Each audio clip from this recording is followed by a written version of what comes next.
وطر کی 3 رکعتیں ہیں اور 3 رکعتوں میں سورتوں کے ساتھ یہ معاملہ موجود ہے، 3 رکعتیں اور آخر میں ایک سلام ہے۔ مصنف عبد الرزاق میں بھی موجود ہے، باقی کتابوں میں بھی ہے، سنن نسائی میں بھی 3 رکعتوں کی اور 3 روایتوں کی اور 3 سورتوں کی ترتیب موجود ہے، صحیح بخاری میں بھی ہے کہ حضور پاک علیہ الصلوۃ والسلام کی وطر 3 ہے۔ تو یہ 3 وطر جو ہیں رسول اللہ صلی اللہ علیہ وسلم کی طرف سے یہ آپ نے پڑھنے ہیں۔ بلکہ حضرت عمر رضی اللہ عنہ کی صحیح حدیث ہے کہ وطر ایسے ہیں جیسے مغرب کی نماز، مغرب کی نماز میں بھی 3 رکعتیں ہیں اور آخر میں ایک ہی سلام ہے، درمیان میں کوئی سلام نہیں پھیرنا کہ 2 علیحدہ کر لیں کہ علیحدہ کر لیں، تو یہ بھی ایسے ہے۔ اور اس کو مغرب کو بھی وطر نماز کہتے ہیں، وہ بھی 3 ہیں، اور یہ عشاء کے وطر ہیں، یہ واجب ہیں، یہ آپ نے پڑھنے ہیں۔ وطر کی نماز 1 رکعت سے لے کر 9 رکعت تک ہوتی ہے، کم سے کم کتنی ہوتی ہے؟ 1۔ بعض لوگ اس کو نہیں مانتے ہیں، لیکن حدیث میں خود اللہ کے نبی صلی اللہ علیہ وسلم نے فرمایا الوتر رکعۃ من آخر اللیل، وطر رات کی آخری 1 رکعت کا نام ہے۔ تو 1 رکعت بھی وطر ہو سکتی ہے۔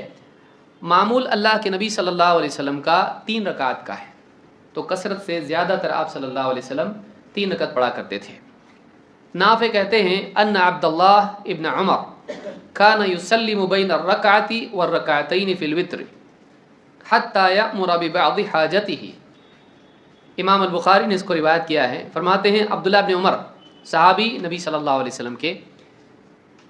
وطر کی 3 رکعت جب پڑھتے تو 2 رکعت کے بعد سلام پھیرتے اور پھر 1 رکعت پڑھتے، یعنی 2 اور 1 میں درمیان میں کیا کرتے؟ سلام پھیرتے، یہاں تک کہ اپنے گھر والوں میں سے کسی کو کسی کام کا حکم بھی دے دیتے، یعنی کوئی بات بھی اس میں کر لیتے۔ تو معلوم یہ ہوا کہ وطر کی نماز 3 رکعت جب آدمی پڑھے گا تو اس کا ایک طریقہ یہ بھی ہے کہ اس کو 2 سلام سے پڑھے، یعنی 2 رکعت پڑھے، اس کے بعد سلام پھیرے اور اس کے بعد 1 رکعت پڑھے، تو 2 اور 1 کتنی ہوئی؟ 3۔ تو یہ وطر کی نماز ہے۔ اگر چاہیں تو 1 سلام سے بھی پڑھ سکتا ہے، لیکن 1 سلام سے اگر پڑھتا ہے تو 1 اتحیات سے پڑھنا چاہیے۔ 1 سلام سے اگر پڑھتا ہے تو کتنی اتحیات سے پڑھے گا؟ 1، یعنی درمیان میں 2 کے بعد نہیں بیٹھے گا، بلکہ اخیر میں سلام سے پہلے والے اتحیات ہی میں بیٹھے گا۔ پہلی رکعت پڑھے گا کھڑا، دوسری رکعت پڑھا پھر کھڑا ہو گیا، پھر تیسری رکعت پڑھا پھر بیٹھ گیا، اس طرح سے اس کو پڑھنا چاہیے، مغرب کی طرح نہیں۔ تو یہ دونوں طریقے 3 رکعت وطر کے آئے ہیں، اور یہ طریقہ جو حضرت عبداللہ ابن عمر سے آیا ہے یہ زیادہ پختہ ہے، سند کے اعتبار سے زیادہ مضبوط بات ہے، اور بخاری نے اس کو روایت کیا ہے۔ ہمارا اہل سنت و جماعت احناف کا نماز وطر کے بارے میں موقف یہ ہے کہ نماز وطر واجب ہے۔ نماز وطر کے وجوب سے پہلے وطر کی نماز نفل تھی، کبھی 5 رکعت، کبھی 7 رکعت، کبھی 9 رکعت اور کبھی 13 رکعت۔ چونکہ نفل تھی تو اس کی تعداد کے اندر اختلاف رہا۔ واجب ہونے سے پہلے دلائل سے یہ بات ثابت ہو گئی کہ نبی پاک صلی اللہ علیہ وآلہ وسلم نے نماز وطر کو واجب کر دیا، واجب اصطلاحی، کیونکہ ہمارے پاس احادیث موجود ہے اور اصول سے نماز وطر کا واجب ہونا ثابت ہوتا ہے۔ صحیح مسلم کے اندر حدیث موجود ہے، نبی پاک صلی اللہ علیہ وآلہ وسلم نے فرمایا اوتروا قبل ان تصبحوا، صبح ہونے سے پہلے پہلے وطر ادا کرو۔ اوتروا یہ صیغہ امر ہے، اور اصول یہ ہے مطلق الامر یدل علی الوجوب عند عدم القرینۃ الصارفہ، اگر قرینہ صارفہ موجود نہ ہو تو مطلقاً جب امر آتا ہے اس سے وجوب ثابت ہوتا ہے، وہ وجوب کے لیے آتا ہے۔ نبی پاک صلی اللہ علیہ وآلہ وسلم نے صحیح مسلم کی اس حدیث کے اندر صیغہ امر کے ساتھ وطر پڑھنے کا حکم دیا، اوتروا قبل ان تصبحوا، جس سے ثابت ہوتا ہے کہ وطر پڑھنا واجب ہے۔ جب تک نماز وطر نفل تھی تو اس کی رکعات مختلف تھیں، 5 رکعت بھی، 7 رکعت بھی، 9 رکعت بھی، اور 13 رکعت تک کا ذکر احادیث میں ملتا ہے۔ جب وطر واجب ثابت ہو گئے تو امام اعظم ابو حنیفہ رحمۃ اللہ کا موقف یہ ہے کہ جب وجوب ثابت ہو گیا تو اب متعین اور تعین کرنا پڑے گا کہ نبی پاک صلی اللہ علیہ وآلہ وسلم کا جو آخری حکم اور آخری امر ہے وہ کیا ہے، اور وہ دلائل سے ثابت ہوتا ہے کہ وہ 3 رکعات ہیں۔ نبی پاک علیہ الصلوۃ والسلام نے بھی 3 رکعات پڑھے، خلفائے راشدین کا بھی عمل یہ ہے، اور حضور علیہ الصلوۃ والسلام کے صحابہ کا بھی طریقہ یہی ہے کہ وہ 3 رکعات نماز وطر ہی پڑھا کرتے تھے۔ سنن نسائی میرے ہاتھ میں موجود ہے، دارالکتب العلمیہ بیروت لبنان سے یہ شائع ہوئی ہے، اسی نسخہ کا حوالہ پیش کر رہا ہوں۔ اس میں 1698 1698 نمبر حدیث ہے۔ سیدنا ابی ابن کعب رضی اللہ تعالیٰ عنہ فرماتے ہیں کان رسول اللہ صلی اللہ علیہ وآلہ وسلم یقرأ فی الوتر سبح اسم ربک الاعلی، فرماتے ہیں کہ نبی پاک صلی اللہ علیہ وآلہ وسلم وطر کی پہلی رکعت میں سبح اسم ربک الاعلی قرات کیا کرتے تھے، اور پھر رکعت ثانیہ اور دوسری رکعت میں قل یا ایھا الکافرون پڑھا کرتے تھے، اور پھر ثالثۃ اور تیسری رکعت میں قل هو اللہ احد نبی پاک علیہ الصلوۃ والسلام کی سورت پڑھا کرتے تھے، ولا یسلم الا فی آخرہن، اور حضور علیہ الصلوۃ والسلام سلام نہیں کہا کرتے تھے مگر آخری رکعت میں، ویقول یعنی بعد تسلیم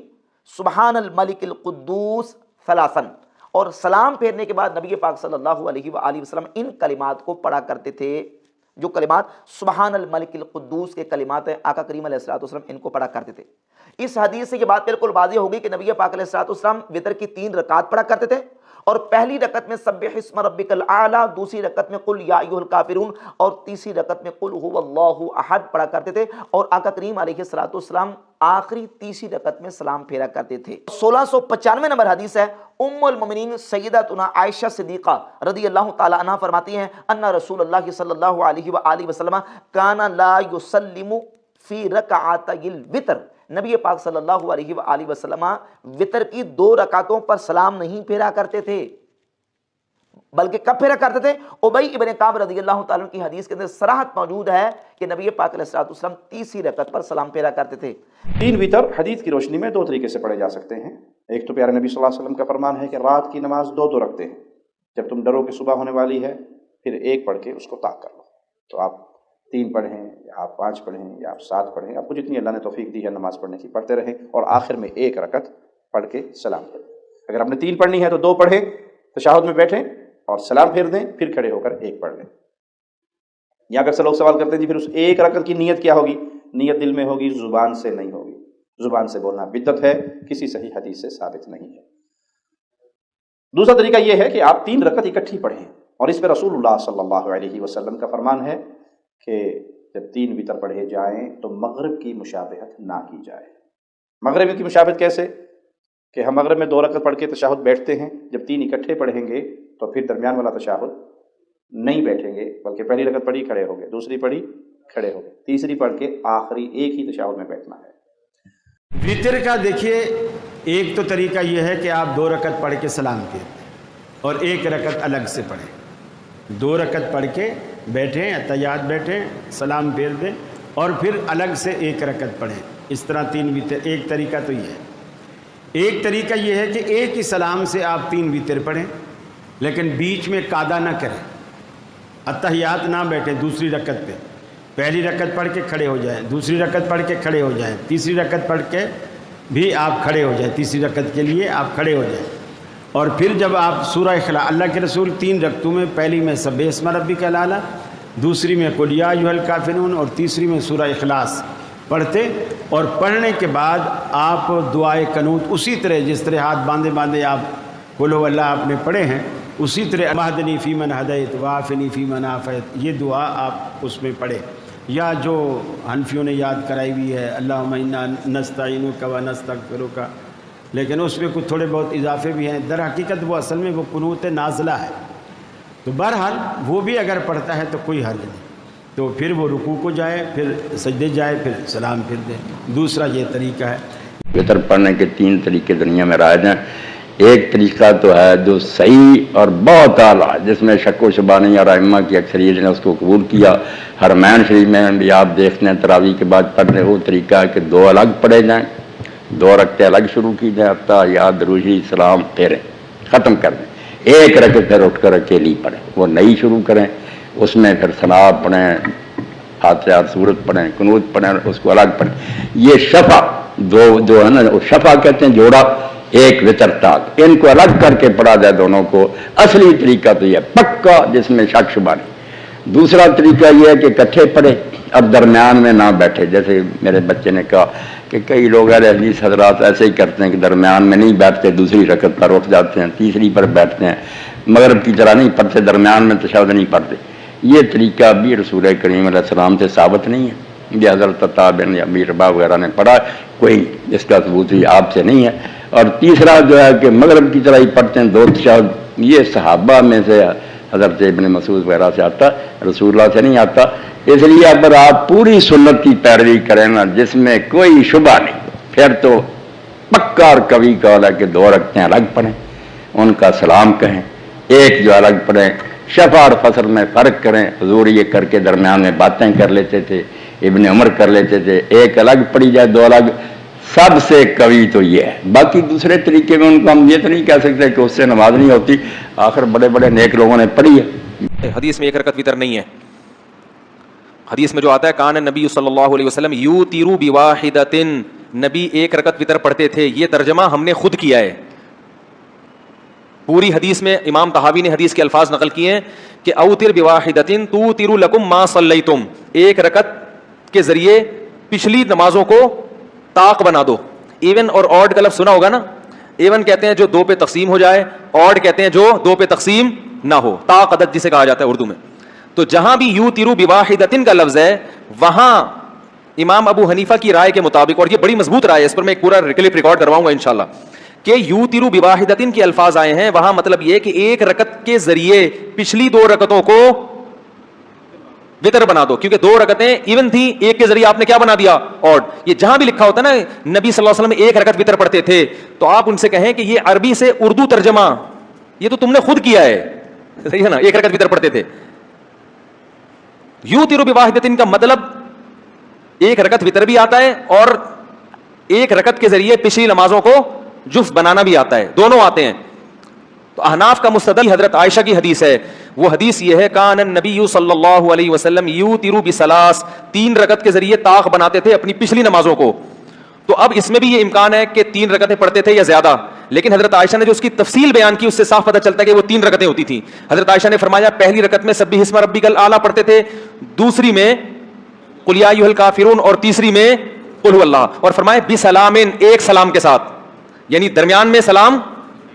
بولو بھائی نہیں۔ اور حضرت عائشہ جتنا نبی کی نماز کو جانتی تھی اتنا کوئی اور نہیں جانتا تھا۔ رہا یہ مسئلہ کہ بتسلیمتین کے الفاظ بھی آتے ہیں حدیث میں کہ دو سلاموں کے ساتھ، بھائی دو دفعہ سلام ہے نا، دو رکعت کے بعد بھی اور آخری رکعت کے بعد بھی، تو وہاں دو سلام، یہ جو التحیات ہے نا اس کو بھی سلام سے تعبیر کیا گیا ہے، کیونکہ اس میں ہم السلام علیک ایھا النبی پڑھتے ہیں، تو دو سلام کا مطلب وہاں دو قاعدے۔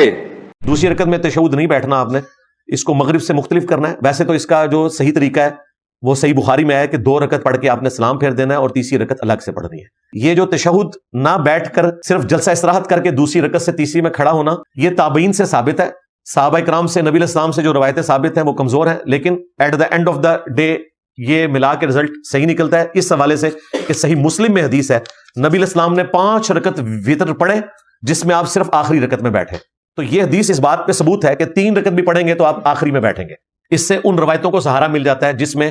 اکٹھے 3 وتر پڑھنا بھی ایک سلام کے ساتھ ثابت ہو جاتے ہیں۔ ویسے افضل ہے 2 سلام کے ساتھ، 2 کے بعد سلام پھیرا جائے اور پھر ایک الگ سے پڑھ کے اس میں دعائے قنوت پڑھیں گے اور اس کے بعد سلام پھیرا جائے۔ فقہ حنفی کے اندر وتر جو ہے وہ 3 رکعات ہیں اور ایک سلام کے ساتھ ہیں، یعنی تینوں رکعتوں سے پہلے سلام نہیں پھیرا جائے گا۔ اگر طاق کی بنیاد پر ہم کہیں گے تو پھر تو 5 بھی ہیں، تو بات یہ نہیں ہے کہ آپ جو ہے وہ 1 کو کہیں اور 5 کو کہیں۔ حدیث طیبہ سے جو ثابت ہیں وہ 3 رکعت جو ہے وہ ثابت ہیں، تو لہٰذا 3 رکعت پوری پڑھیں گے اور دوسری پر بھی سلام نہیں پھیریں گے، بلکہ آپ تشہد پڑھ کر کھڑے ہو جائیں گے۔ تیسری رکعت میں سورہ فاتحہ اور سورہ تلاوت کرنے کے بعد آپ جو ہے پھر دعائے قنوت کے لیے تکبیر قنوت کہیں گے، پھر دعائے قنوت پڑھیں گے اور پھر رکوع سجدہ کر کے نماز کو مکمل کریں گے۔